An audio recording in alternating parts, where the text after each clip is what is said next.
এটাই সেই 12টি সিন্ধুকের একটি, যেখানে রাখা হতো হীরা জহরত সহ নানান সব ধনরত্ন।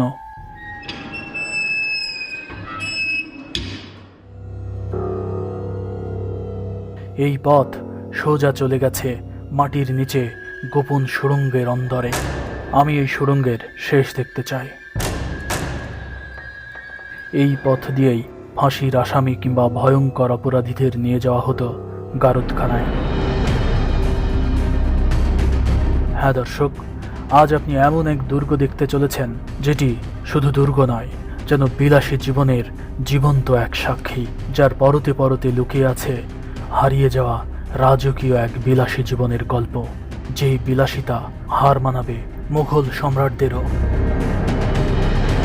হ্যাঁ দর্শক, বেঙ্গল ডিসকভারির পর্দায় আজ আপনি দেখতে চলেছেন মুঘল সাম্রাজ্যের তৃতীয় শাসক আকবর দ্য গ্রেট খ্যাত জালালউদ্দিন মোহাম্মদ আকবরের হীরা স্বর্ণ আর জহরতে মোড়ানো রাজকীয় শ্বশুরবাড়ি, যেখানে এলে আপনি খুব সহজেই এখানকার রাজা রানীদের যাপিত জীবন সম্পর্কে যেমন ধারণা পাবেন, তেমনি এখানে এমন কিছু দেখতে পাবেন যা আপনি হয়তো কোনোদিন কল্পনাও করেননি।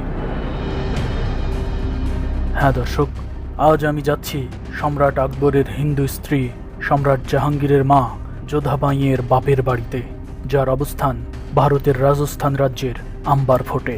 দেখাবো সম্রাট আকবরের শ্বশুর বাড়ির ভেতর বাহির কোথায় কি আছে সব কিছু।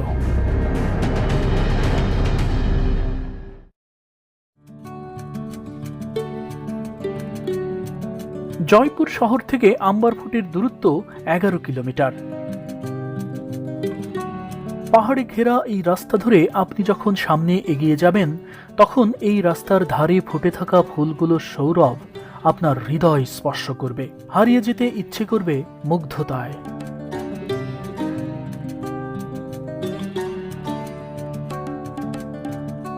চলতে চলতে কিছুক্ষণের মধ্যেই আমরা ফোর্টের বেশ কাছাকাছি চলে এলাম। দূর থেকেই দেখতে পেলাম যোধাবাইয়ের ছোট ভাই রাজা মানসিং এর প্রাসাদ। মানসিং এর জন্ম 1550 সালে এবং তিনি যোধাবাইয়ের চেয়ে 7 বছরের ছোট, অর্থাৎ মানসিং এর দুলাভাই ছিলেন সম্রাট আকবর। রাজকীয় এই প্রাসাদে প্রবেশের মুখেই দেখতে পাবেন পাথর দিয়ে তৈরি দুটি কুঁড়ে ঘরের ইমারত। এই কুঁড়ে ঘরটি দেখার সঙ্গে সঙ্গেই আপনি স্মৃতিকাতর হয়ে যাবেন। মনে হবে, আরে এ তো বাংলার কুঁড়ে ঘর। এই রাস্তা ধরে যখন আমি হাঁটছি তখন মনে হচ্ছে আমি বাংলাদেশে রয়েছি, বাংলায় রয়েছি। এর একটি কারণ আমার পেছনের এই ইমারতটি কেবলই আমার, কেবলই বাংলার। এবং এই ইমারতটি আমি আপনাদের প্রথম দেখিয়েছিলাম পানাম সিটির উপরে, আমি যে ডকুমেন্টারিটা তৈরি করেছিলাম তখন পানাম সিটিতেও ঠিক এই রকম একটি অবিকল ইমারত আপনাদের দেখিয়েছিলাম। মানসিং যখন বাংলার সুবেদার ছিলেন তখন তিনি এই বাংলাদেশের এই ইমারতটি পছন্দ হয়েছিল তার, এবং যে কারণে তিনি তার প্রাসাদে এই সুদূর রাজস্থানের জয়পুরে এই প্যালেসে তিনি নতুন করে দুটি এই বাংলার বা বাংলো স্থাপন করেছিলেন। শুধু এখানেই নয়, এরপর থেকে জয়পুরের নানা স্থাপনায় এই বাংলো ঘর দেখা যায়। কুঁড়েঘর মডেলের এই বাংলোতে মানসিং মূলত বৃষ্টিবিলাস করতেন।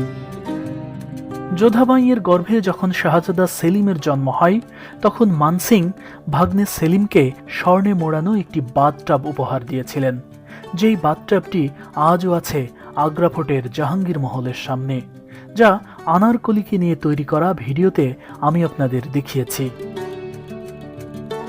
শাহজাদা সেলিমের পুত্র ছিলেন শাহজাদা খুররাম, অর্থাৎ সম্রাট শাহজাহান। সেই হিসেবে সেলিমের মামা মানসিং সম্রাট শাহজাহানের নানা।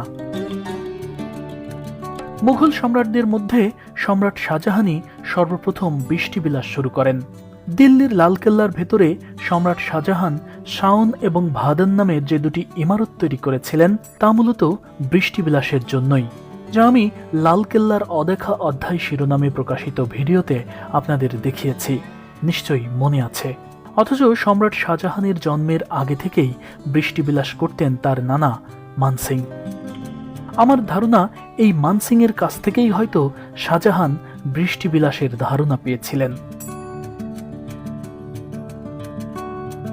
সামনের এই রাস্তা ধরেই মূল প্রাসাদে যাওয়া যায়, তবে আমি পেছনের দিকে গ্রামের ভেতর দিয়ে যেতে চাই, কারণ সেখানেই রয়েছে সম্রাট আকবরের শ্বশুরবাড়ির মূল প্রাসাদ, যেখানে যোধাবাইয়ের জন্ম হয়েছে।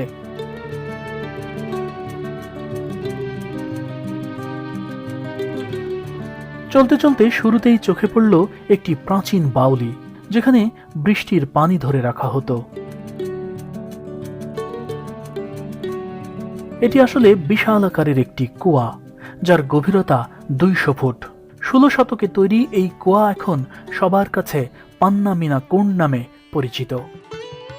গ্রামবাসীদের পানীয় জলের চাহিদা পূরণের জন্যই মূলত এই সোপানটি তৈরি করেছিলেন রাজা মানসিং। পরবর্তীতে এখানকার জল পাশের মন্দিরগুলোতেও ব্যবহার করা হতো।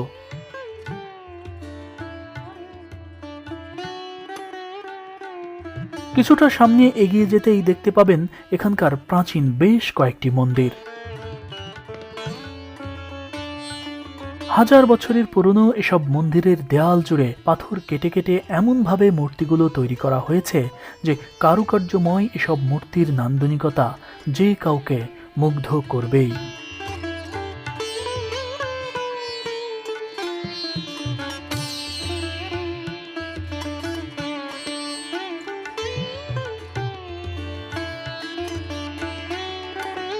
তবে এসব মন্দিরে সম্রাট আকবরের স্ত্রী যোধাবাই প্রার্থনা করতে কখনো এসেছেন কিনা তা আমি জানতে পারিনি। তবে আমার ধারণা এই মন্দিরগুলো গ্রামবাসীর জন্য, আর রয়্যাল ফ্যামিলির জন্য প্রাসাদের ভেতরেই রয়েছে আলাদা মন্দির। এখানকার মূল প্রাসাদ পাহাড়ের উপরে, পাথরের এই উঁচু উঁচু সিঁড়ি ওপরে ওঠার একমাত্র পথ। ওই সময় এই পথ দিয়েই প্রজারা প্রাসাদে প্রবেশ করতেন, আর রয়্যাল ফ্যামিলির সদস্যরা প্রবেশ করতেন সামনের আলাদা একটি রাস্তা দিয়ে। তবে সব কিছু ছাপিয়ে আপনি যখন প্রাসাদের মূল অংশে প্রবেশ করবেন, তখন এখানকার খোলা প্রান্তর আপনাকে মুগ্ধ করবে। খোলা এই প্রাঙ্গণটির কিতাবি নাম জালেবি চক। এই জায়গাটিতে ওই সময় মূলত এখানকার সৈন্যরা একত্রিত হতো। এই জালেবি চকের একপাশে রয়েছে এই অসাধারণ এক আকর্ষণীয় সিঁড়িযুক্ত সুউচ্চ গেট, যা সোজা চলে গেছে মূল প্রাসাদের দিকে। এই ফটকের ডান পাশেই রয়েছে শিলাদেবী মন্দির, যেখানে রয়্যাল ফ্যামিলির সদস্যরা পূজা করতেন। তবে এখন মন্দিরের ভেতরে যাওয়ার অনুমতি নেই কারো। মানসিং যখন বাংলার সুবেদার ছিলেন, তখন তিনি মুঘল সাম্রাজ্যের পরিধি আরও বাড়ানোর জন্য বেশ কয়েকটি যুদ্ধ করেছিলেন। ওই সময় বাংলাদেশের যশোরের মহারাজা প্রতাপ আদিত্যকে পরাজিত করে মানসিং শিলাদেবীর একটি বিখ্যাত মূর্তি যশোর থেকে এখানে নিয়ে এসেছিলেন, যা এই প্রাসাদের মন্দিরে আজও আছে। কিন্তু সেই মন্দিরে নবরাত্রি ছাড়া কাউকে প্রবেশ করতে দেওয়া হয় না।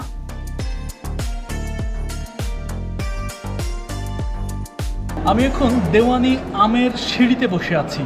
আমার পেছনের এই ইমারতটিকে বলা হয় দেওয়ানি আম, অর্থাৎ এখানকার রাজা আম জনতার সঙ্গে এখানে বসেই সাক্ষাৎ করতেন, বিচার